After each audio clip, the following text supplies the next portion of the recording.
Hello, welcome back. Design Elements and Principles. Today, we will be speaking of the final design element, space. Not like that kind of space.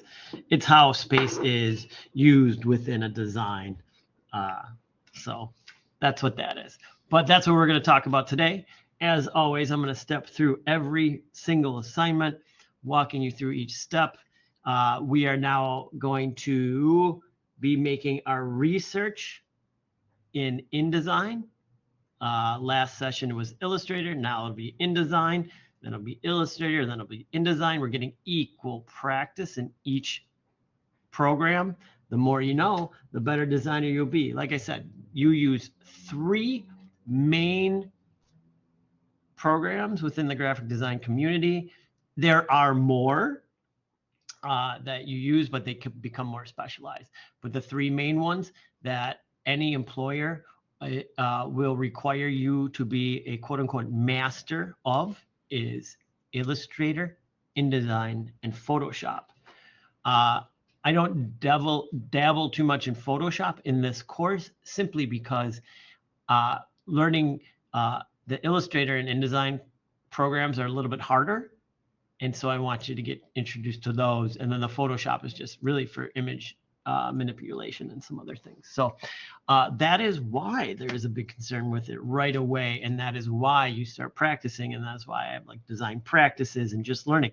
All you're doing is you're doing the same thing you've done, but you're creating your own document and you're placing in your own images. It's simply what the task of being a graphic designer is. So as I always start, I start down here. Something else I should mention. Just checking if I have a document. Otherwise, I'll mention it next week. I'll put it in the document next week. Registration is now starting. Make sure if you register earlier than later. There is a limited amount of classes. It's not, if you're coming from high school, it's not like high school where just every class you need, you get into. In college situations, sometimes there's restrictions, or there are requirements, or there are just offerings. We're only going to offer 1 section this semester. If you get in, you get in. If not, you take it the next semester. It's the way college goes. It's a standard college practice that we can't have a class if there's not enough students to take it. So I will have something for you next week about that. I will write down the note, and it's just an overview of like, here's what you take the first semester, here's what you take the second semester, third semester, fourth semester. So I'll go over that next week for you. But if you do have questions, let me just say that. Just email me right away. If you have questions or concerns, just email me. Like, hey, what did you, and I'll send it to you and talk to you about it. So no worries there. But yeah, the sooner you register, the better. If you wait to register until January, your class might be full, and then you're on the waiting list, and then you're going to email me and be like, what do I do? And I'll be like, wait till the next semester. Take different classes, take your electives, not electives, I keep calling those, but your required classes, and work from there. So it's all doable. You just got to be able to move around. All right, quick design. Graphic design quick challenge for session 7.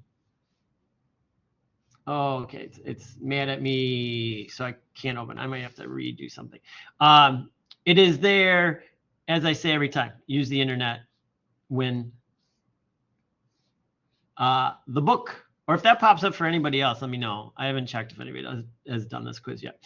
Gestalt. This is pronounced Gestalt. So everybody knows a new word, a German word, Gestalt. You will learn a lot of foreign words in this class that are just basic words that are used throughout. Gestalt is kind of combining. My best way to say it is Gestalt is all things exist in interaction with other things. That's kind of what it is. It's like, how do things work with everything else? Gestalt. How do you take everything that we've learned about elements and combine it into a design? That is using Gestalt principles. So then once you know the elements, which we're finishing today, and then we learn the principles, and you start combining those. You are using Gestalt principles. So that's the overlying one. But that's how you say it. Sounds smart to your friends. Gestalt. And do that, read it. Let me know what you thought of it. We know that one. What are we on? Design practice 7. Actually, don't even know what we're doing here. Paul Rand. Let's see what it is. Let's knock this out. All right, as always, I go to my download folders, which I have other assets in here. I go to Paul Rand, and for a Macintosh, I double click. For InDesign, for a PC, you right click. I'm just going to double click on this. It's going to open up Paul Rand. It is InDesign. Here are the links. Here's the Paul Rand. Oh, did it open my new one? I hope it opened a new. All right. So we're just going to go through it like we always do. You have a base and you have some parts. The lower part, text part, his name. We got to insert everything else. I'm going to insert the red bar last. We can insert his name in the text right away. I did it from super far away there, but it's going to click in. It's perfectly in this corner. It clicks on in. Paul Rand. I'm going to place it right on that mark. Now I got Paul Rand in. So I got my title done and I got my body copy done, and I'll come back to the background. But first I'm going to drop in that photo, and just like we do and like you're going to do for the new research using InDesign, and you are going to go to File, Place. We're going to find that folder, which is on my computer, and it is the downloads, and it is Paul Rand, and it is links, and it is PR photo, Paul Rand. You get my, and what I'm going to do to make my life easier on this one is I know it goes in this corner, so I can just snap it to that corner right away. And if I look up here, these are called reference points. And if I click on that top right reference point and I type in 25, it will keep this point exactly where it is and make it 25% smaller coming in this way. You'll see it when I hit the return button, how it came in that to the left. It's because my reference point was set here. I move this around, but oddly, 90% of the time I keep it at referencing top left, and it's a weird personal preference that when I place something, I generally get the top left where I want it, and then I'll shrink it from there. I don't know why I do that. It's kind of weird. And then this image should be like as big as Paul Rand. And what did I do right there? I clicked on that world's best tool called the Free Transform tool, and I held down my shift button. We always hold down the shift button to what? Constrain our images. Constraining means we are keeping the scale. We are not squishing, squashing, pushing, pulling. We are just keeping it perfect. We are representing people, artwork of other people. We keep it exactly as it should be. If you want to take your own picture of yourself and publish it squished, go for it, because you're representing yourself. But when you're representing artwork and designs from other people, we keep it perfect. We keep it constrained. We don't, oh, I just want a little, we make it a little bit smaller all the way around, and then if need be, we readjust our designs. It's a new way to think about. I know we used to do it in grade school and high school, where you just throw in a photo and like just make it as big as you want it, but we don't do that anymore. So we're on examples. I'm going to go to File, Place, and example 1, 2, 3. I'm going to hold down the Shift button and click from 1 to 3. Just saves you 2 clicks, and I'm going to place them in. Remember, we have 3 there. They're going to come in, and they're going to come in hot. So I'm going to do this, this, and this. Ooh, one needs to be cropped. I love it. All right, so I have my 3 images. I know where my reference point is up in this corner, and I'm just going to type in 25, and then I'll work 1 image at a time. This image, biggest, easiest, I'm going to set it in the corner. Sorry for the gigantic type. Again, if you got to zoom in, we zoom into that section so we can see it lovely and clearly. Let me make sure I'm on that. You see me go a lot to that. This is a safety net that I always make sure I go back to that. I do it just, it is ingrained in my the lizard part of my brain where you just like blinking and function breathing. It's like every time I do something, I just like click on that just to make sure I'm re-referencing myself. Then I'm going to go to the free transform tool. I'm going to hold down shift and I'm going to drag this image right there and be done with it. Then I'm just going to keep it big and I'm going to move over and up. You could also use the space bar to do that. Oh no, everybody, there's a problem. This No Way Out has a ton of stuff around it. How do I deal with that? We know how to deal with it. In InDesign, it is crazy easy. All you need to do is pull the sides and corners. So in InDesign, we're going to start with the select tool, not the transform tool, the select tool. Think of the free transform as it's transforming the size of it. The select tool, we can actually adjust the cropping of it. So only InDesign does this. I wish Illustrator did this as well. But I'm just grabbing one edge and then pulling and getting rid of all the white, all of it. But it's so simple. And this is what you're going to do in your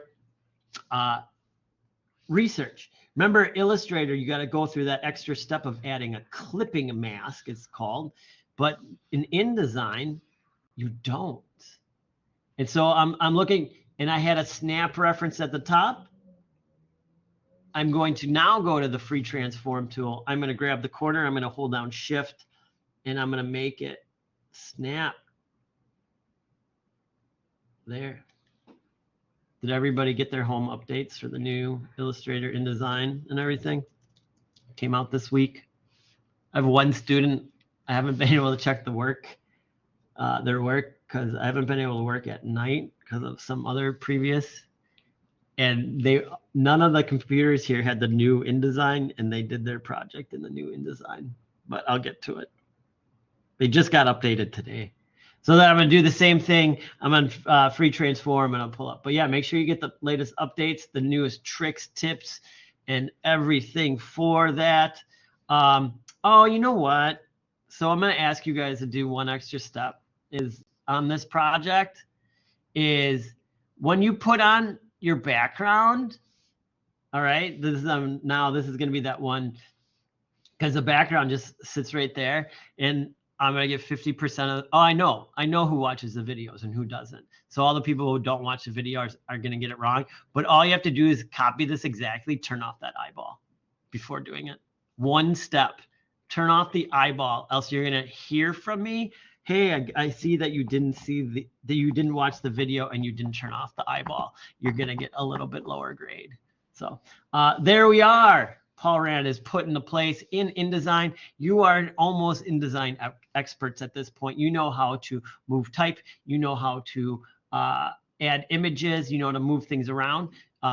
You're getting there. You're working great at Illustrator too. So I'm going to go to File, Export as a print PDF. It's Paul Rand. I'm going to hit Save. I'm going to make sure I view my PDF after exporting so I know when I upload it to Joel in Blackboard, I can see that there's mistakes and I know I'll get a lower grade, or it's perfect and I'll get a perfect grade. And then I'm going to double check my marks and bleeds and make sure nothing is selected here. I'm going to hit Export and then boop, boop, boop. There it is. Looking lovely. Looking lovely. All right. That's that project down. We're getting good at this. Don't need to save this. All right, next up on the docket.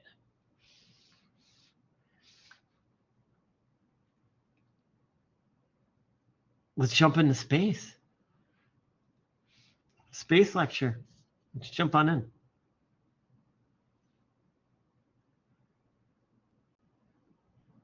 All right. I have it downloaded.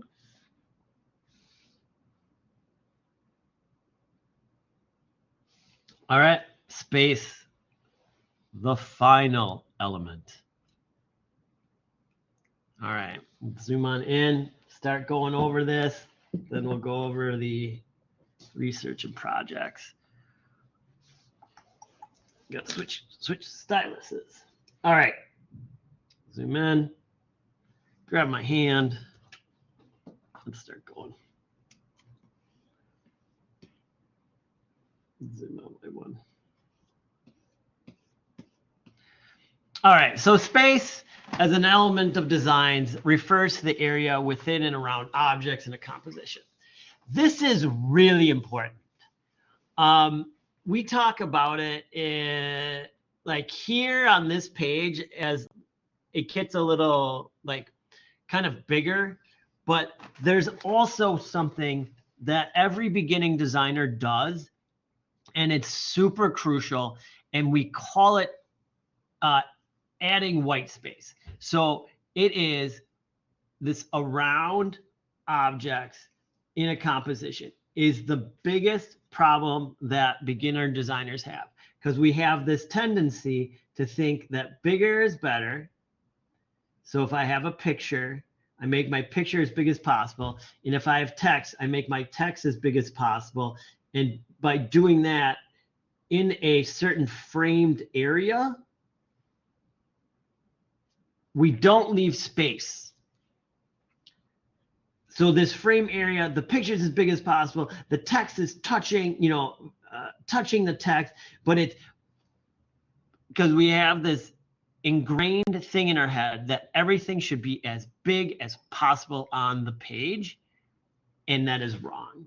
If I have that same composition, I can have a beautiful just image here, and then the text next to it, like here. This is cramped, jammed up. There's no space here. There's very little space here, here. Here, I can go around every piece. I can read. I know the text is here. I know the image is there, and there's plenty of room. So this is a huge takeaway from here, is around objects, okay? Remember that when you start hearing that you put your text too close to the example, this is what I'm talking about. Text should never touch a design element unless it's like a color, or like it shouldn't be touching. You should float it, or I like this one. When we have, this is what I get when people send me this.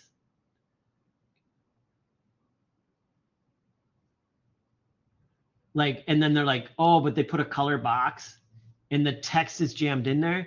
And I'm like, no, you need space around it. It should look like this.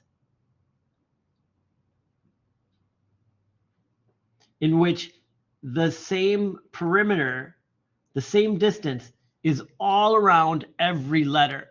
We don't do text as big as we can. And so I'm always like, make a box behind it, make the box bigger than the text. You need to create space around everything. So that's one huge key takeaway. Let's talk about some other ideas of space as well. So there's positive space, which is the area occupied by the main subjects or objects in a design. So simply put, the positive space of a person in a photograph is the person in the photograph. The negative space is the space around the person in the photograph. That's the simplest way to say it. Design elements are generally the positive space, and then the spaces in between the design elements create the negative spaces. So just as I was talking here, we have left no space. We have left no negative space. Here on this piece, before I drew all my little circles, I had plenty of negative space. Again, no negative space, negative space. Negative is positive. So you need to have a positive, you need the negative. So if you have something, what's the distance around it that create that negative space to make the piece? And I kind of call it more relaxing. Here's the other way I like to refer to it as personal space. Do you like it when people are up in your face talking to you really close with spittle and coffee breath? And you're like, God, can you back off? Like, I need my personal space. Give me about 3 feet. I want to be able to see you, not smell you. So weird. There's some bells happening. Church bells. Weird. Sorry about that. But so what we do is we create a space between me and you, and it's personal space. Every design element also needs personal space. So that's what we're talking about there. I talked way longer on that than I thought I would. All right, creating depth. So we have foreground, middle ground, and background. It's as simple as that. And if I won't draw a line because that screws it up. But if I have foreground, then I have middle ground, and then I have background. So this gives the illusion that it's going back in space, right? And as it gets back in space, it gets further away. But this is foreground, this is middle, and this is background. And you layer things up to get that effect. And again, that principle or that idea I keep telling you about is that we're fooling eyes. We're just fooling eyes. Like, I'm making it look like something that it isn't. And I state that when I state that, that's not using a photograph. If you're doing a photograph, you are posing and using actual things to create that. But like when we're creating our designs, we're not. We're just, simulating some sort of effect. Proximity is the arrangement of elements in relation to each other, affects the perception of space. Objects placed close together may seem connected or related, which is very important to know. And then those spaced further away may appear to be independent. We call it chunking, actually.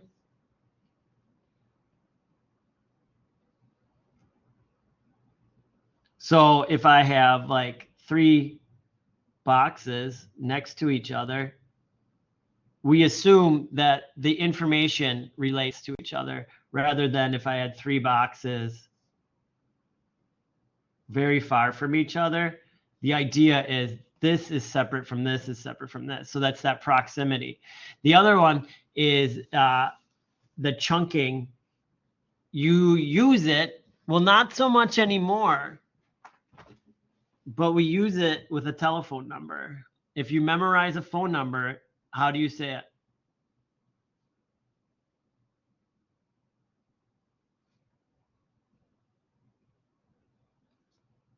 That's a made-up phone number, by the way. We chunk it. It's 3, 3, 4, and that helps our brains memorize the 10 digits. I think they always say 11 because there's a 1 usually in front.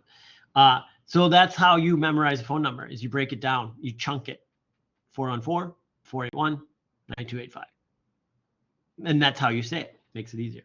All right, and then overlap. When one object partially covers another, it suggests depth, and so that's what we were talking about. I showed it up here with distance because I purposely didn't want to overlap there. But then overlapping in size, I mean, it's magical.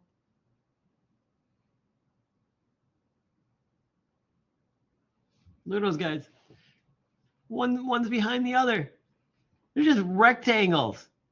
But it gives that illusion that they're going back in space. It's just a bunch of rectangles. But the overlap helps with that. Cool stuff. Visual balance.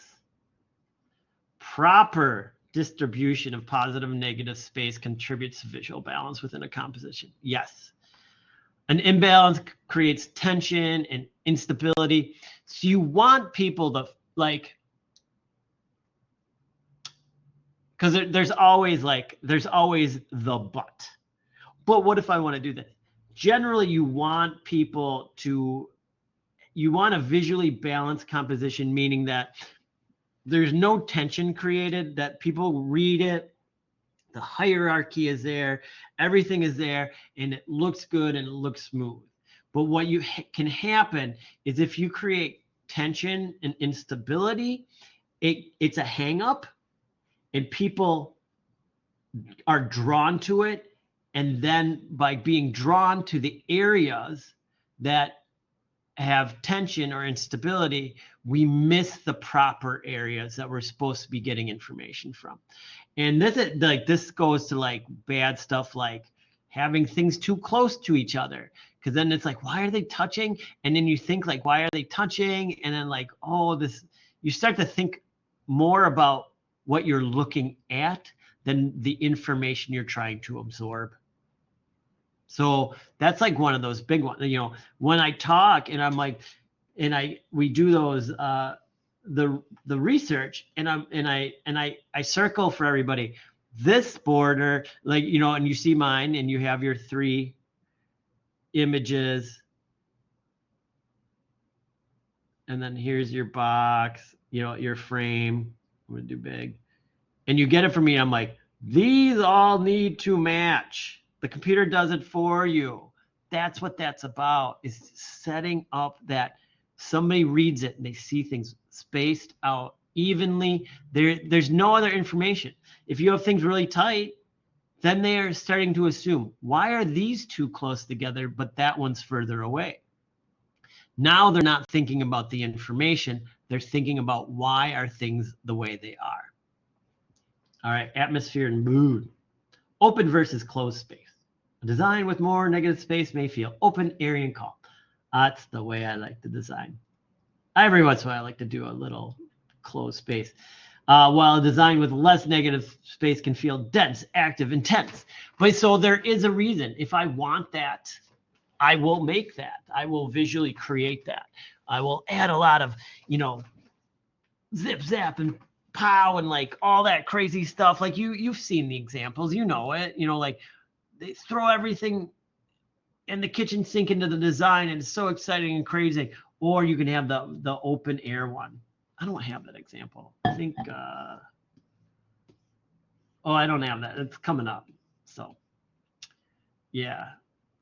And then isolation, using native space to strategically can isolate, emphasize specific elements. And that's just calling it out. That's a beautiful, like very similar to what you do already. You have 3 images perfectly spaced on a 16 by 9. They're isolated, and your attention only goes to what needs to be. You start adding crazy backgrounds, you might start disturbing that. Who knows? It's worth some trial and practice. Space is manipulated to create different effects and layouts and advertising posters, websites, everything that a graphic designer does. That's just a given. Some ideas like just to talk about linear perspective and aerial perspective is linear perspective uses techniques like converging lines. So like if you're, I forget how to do this now. I have a horizon line, and then you do like choo, choo, choo, and you draw your box into this using converging lines, and it makes it look 3D. I don't really draw like that, but so all the lines converge as linear perspective. But then aerial perspective, the use of color and contrast to simulate, that is like the atmospheric. So if you look outside your window, the further you see, the lighter colors get. It's because atmospheric particles are in the way, and it's making that stuff look lighter. So it's a super simple way. How do you make things look lighter further away? You make them, or how do you make things look like they're further away, and just make them a little bit lighter than the one that was in front of it? And that's the way we see. This is fun. This is just a throw. Interactive spaces. More and more these days, architects are understanding that the space can space can be an experience, and so they're adding like text, words, things, whatever. And I used to design like this. I used to do design and for experiential design. That used to be my career. But so my job was to figure out, how do I make this enclosed space feel great and interactive, and you're touching stuff and doing things and looking at things, and screens are going, and and it was fun. I loved it. But it is an area within graphic design or within design that you can do in the future. All right, let's look at some of these examples. This is just beautiful because it's 3 layers. We have the foreground in which all the text is placed. Beautiful. Then we have the title. I'm going to call this the title area, is right here. The title area is the city, which leads to a background. This is, for all intents and purposes, also reversed. Like the city is white, the background is black, but it's still, we still read it as depth. We still see this as like, this is far away from us, and the black is further away from us. But it's just black next to white. And then we got this little tear here. You know what I mean? But it's very weird when you think about it, and you think about what you're seeing and how you're seeing it. You're like, wait, what? Wait, you're right. So I'm seeing some black shapes next to white shapes, but because of the representational shape of the white area, makes me think that they might be buildings because of my reference in my mind of what I've seen in the past with a black background. Just like then leads one thing into another. And it's like, oh, weird. Yeah. Just like, can really get deep. And this is pure black and white. A little bit of gray there, but you can do this effect with just one color. Tintin. Now we got that atmosphere happening. The bright sun.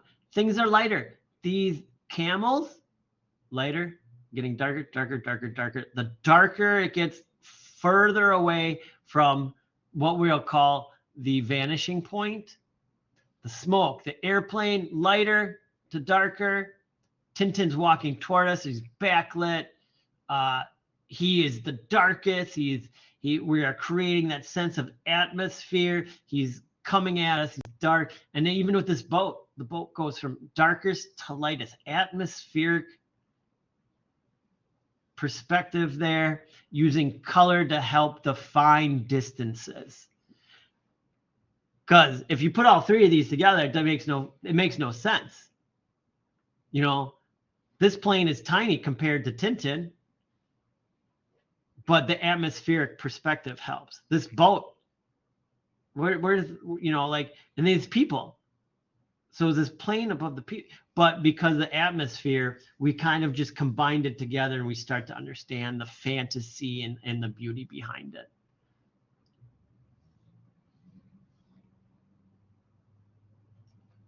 You want a 3D area? Just find a 3D area.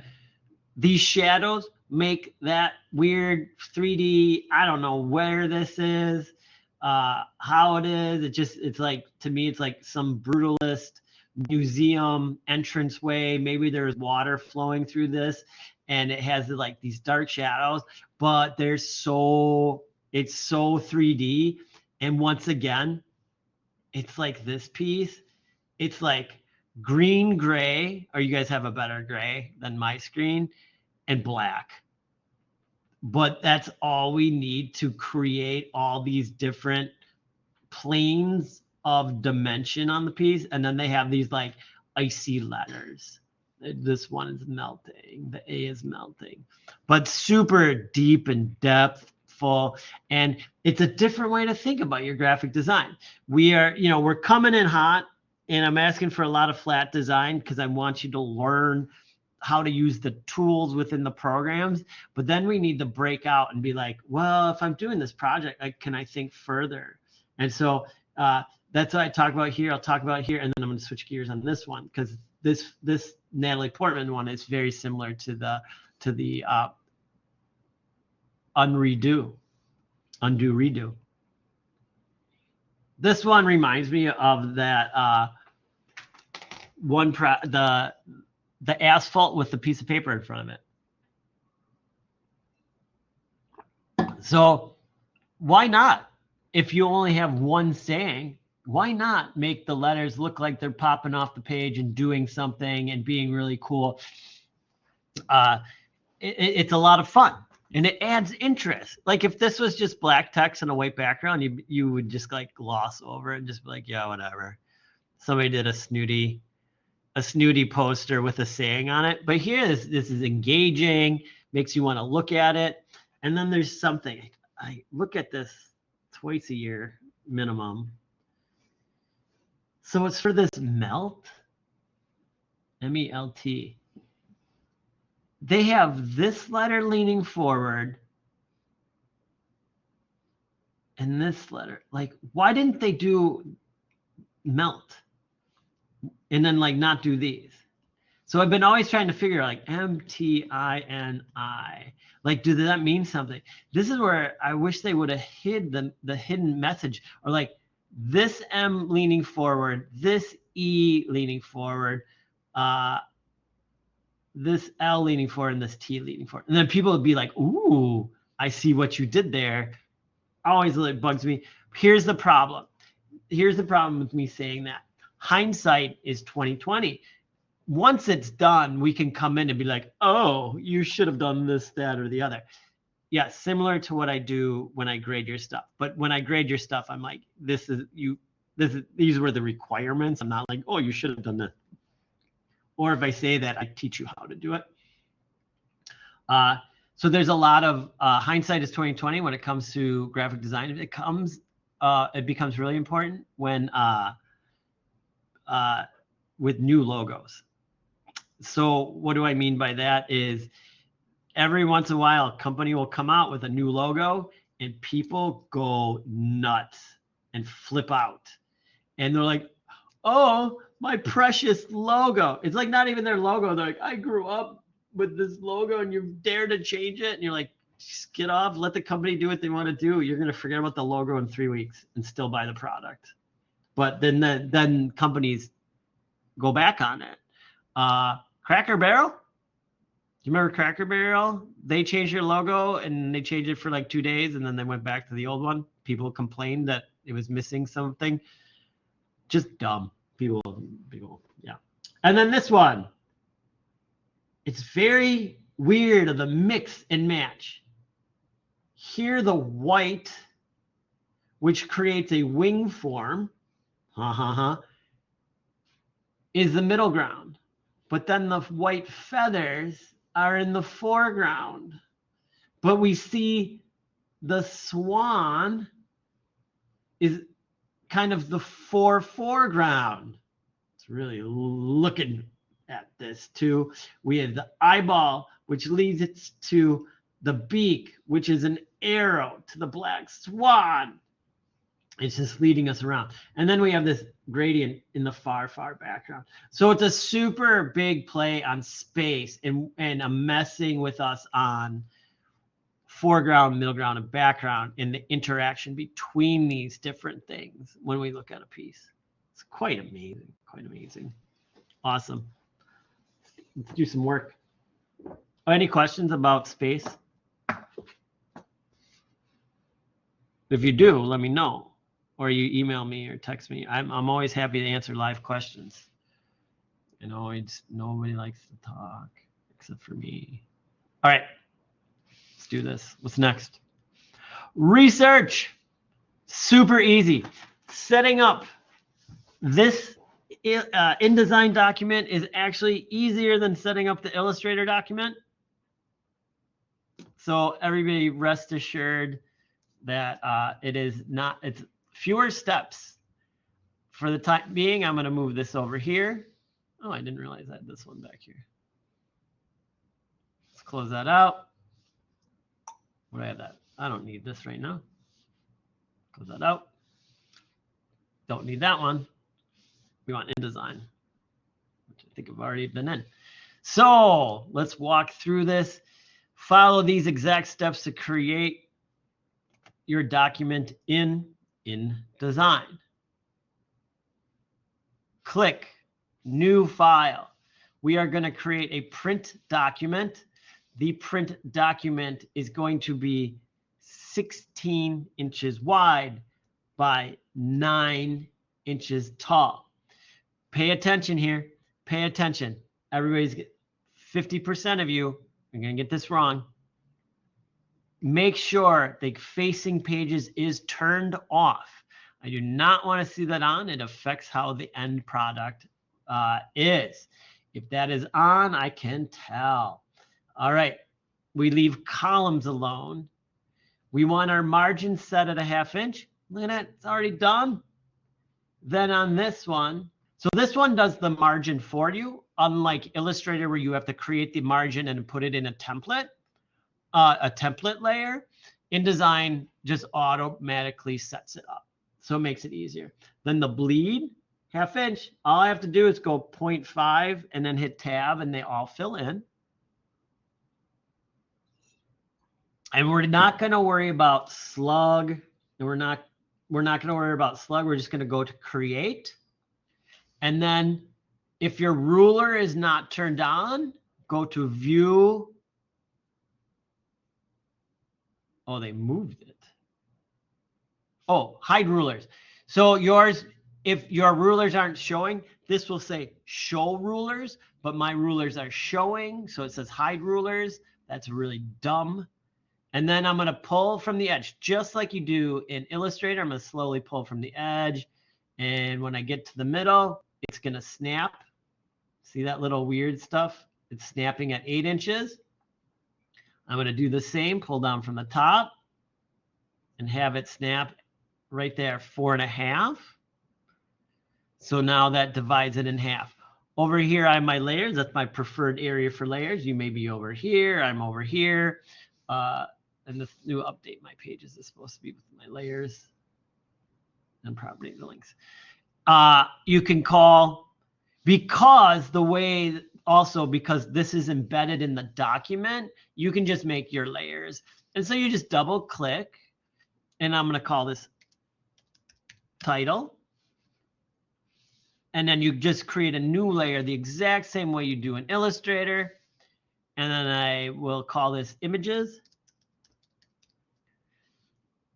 And then I'm going to create a new layer and I'll pull it down to the back and I call it background.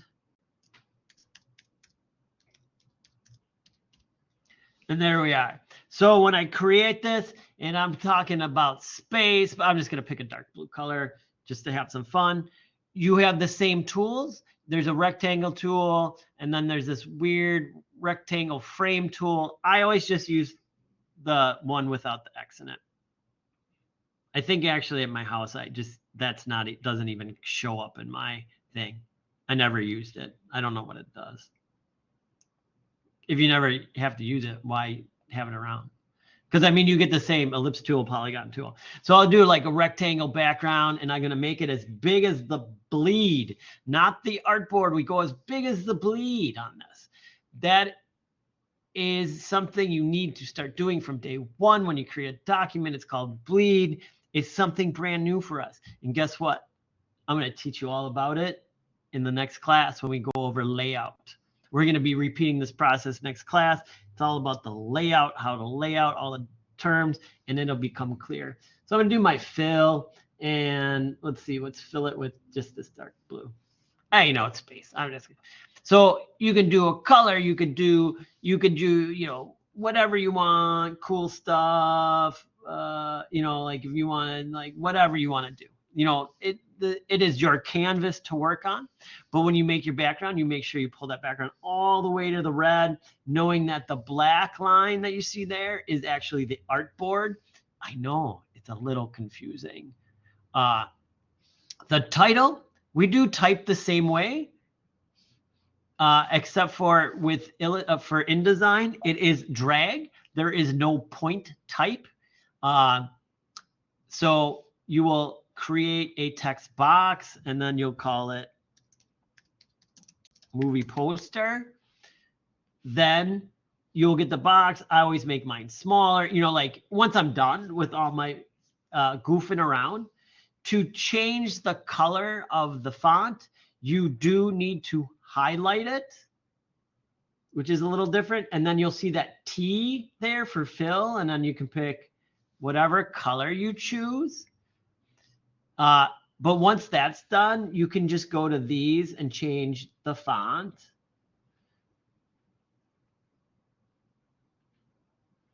And the font size. So that's the only like weird part. So if I go, there we go. Now we're cooking. And then I pull that out, you know, like I want it long like that. Now here's one thing. I'm going to start now with your class and some things that I've seen. And I would tell you, and maybe you have to repeat this 48 times. If you want a color behind movie poster, then create a box behind the movie poster words.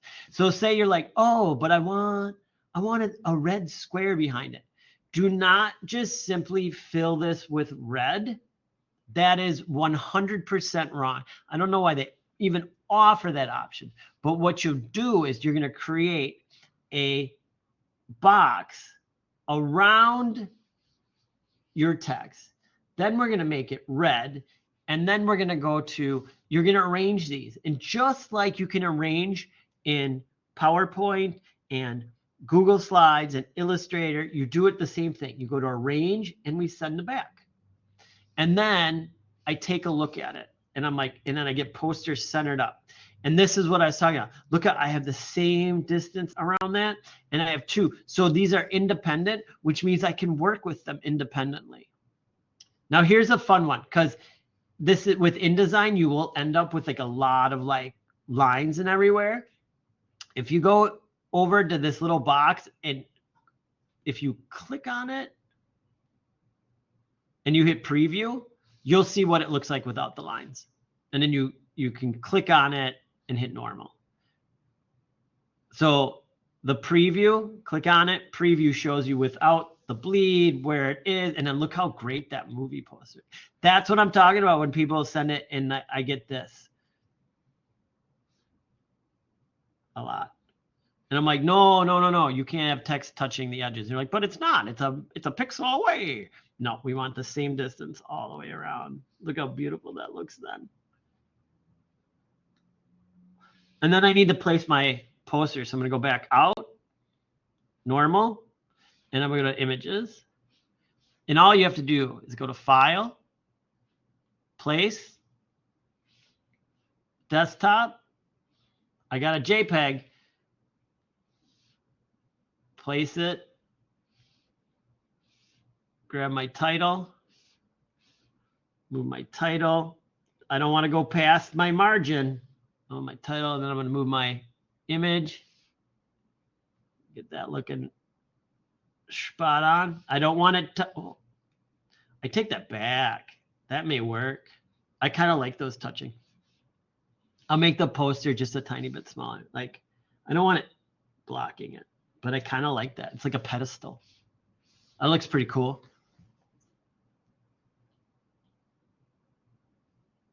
Yeah, and so you know how to place images.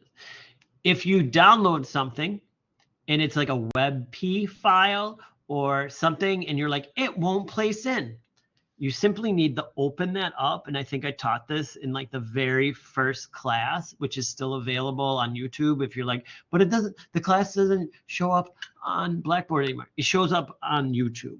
And you just go to that first session and you just open the image using Photoshop, which you can go to, you know, like go to Photoshop, go to File, Open. I don't have a WebP. But you've seen me do it with the web. Oh, maybe I got one. I usually convert them right away.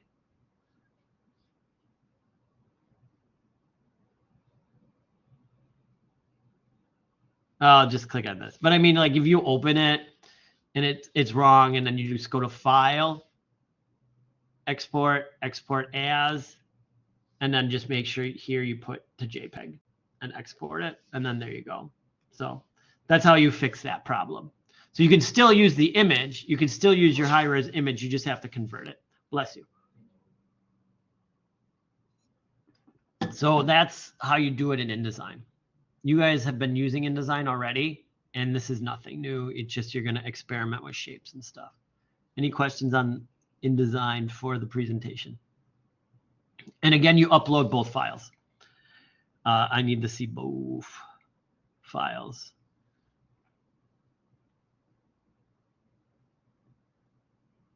Oh, I closed my window. Sorry, I'm stalling. I closed my window.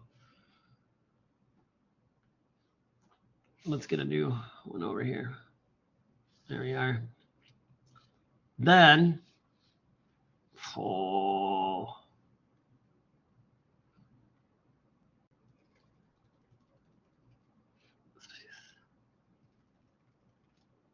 space project. All right.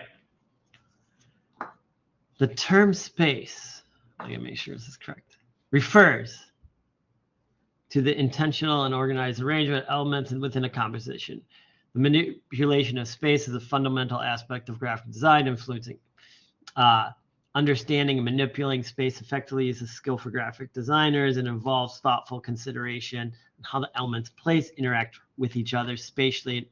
So what I want you to do is create 6 opposing compositions using space to define the design. The opposing, and then I'm gonna have to bold this out, is crowded and open, near and far, and positive and negative. All right. One composition showing crowded, one composition showing open, one composition showing near, one composition showing far, one showing a positive, and one showing the negative. Now I believe I referenced everything within the lecture, but if you have questions, I always want you to ask or use that midweek project review and be like, did I get this right? And I'll be like, spot on, or like, let's adjust this. Let's download our image and look at it.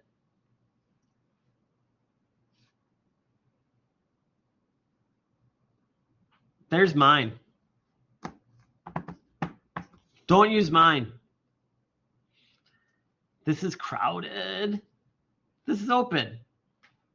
Look at that. How does that make you feel compared to this? That's what we're talking about. Simple little designs. You can use anything you want, color, shapes, lines, color, whatever it may be. Make sure you turn off my red layer. Make sure you work within your artwork here, and you can figure that out. I drew some very simple ideas for near and far. I have seen some really great ones come across. And then positive and negative, I want you to think deep about. Like,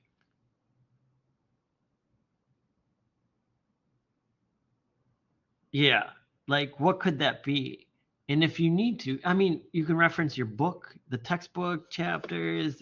I think there's some stuff in there about it. Look online for ideas. Like, I want you to like look further and start to like have some fun and be like, oh, I really want to do something fun. Like, I have one in my head, but if I say it, people do it, but it's my idea. So I don't want to say it out loud. Like, I'd turn it in, but I got an idea for that. I know what I do for near and far. But again, I've preempted and I know these assignments. So it's a little bit different for me to come in and say that. So that is what you're to do for the practice. Do we have any questions, comments, or concerns about the practice?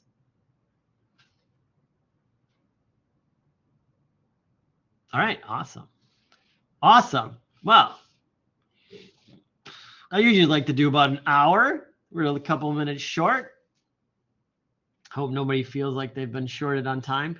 If you want extra time with me, please just set up a meeting. We can hang out, talk design. I love talking to design.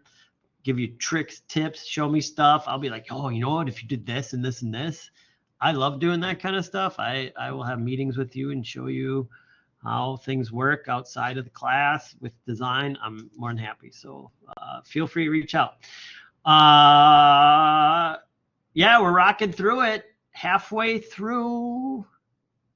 The next class is like the 50% mark, 50% through the quarter. And yeah, you let me know if you have any questions, comments, or concerns.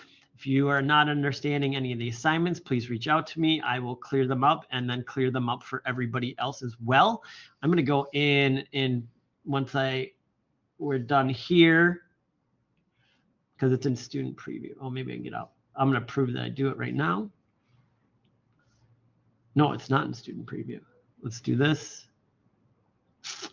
Space. I'm going to edit this.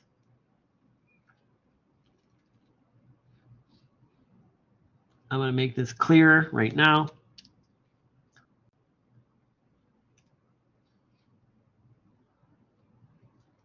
So even though it's on the assignment, I'm going to make it bold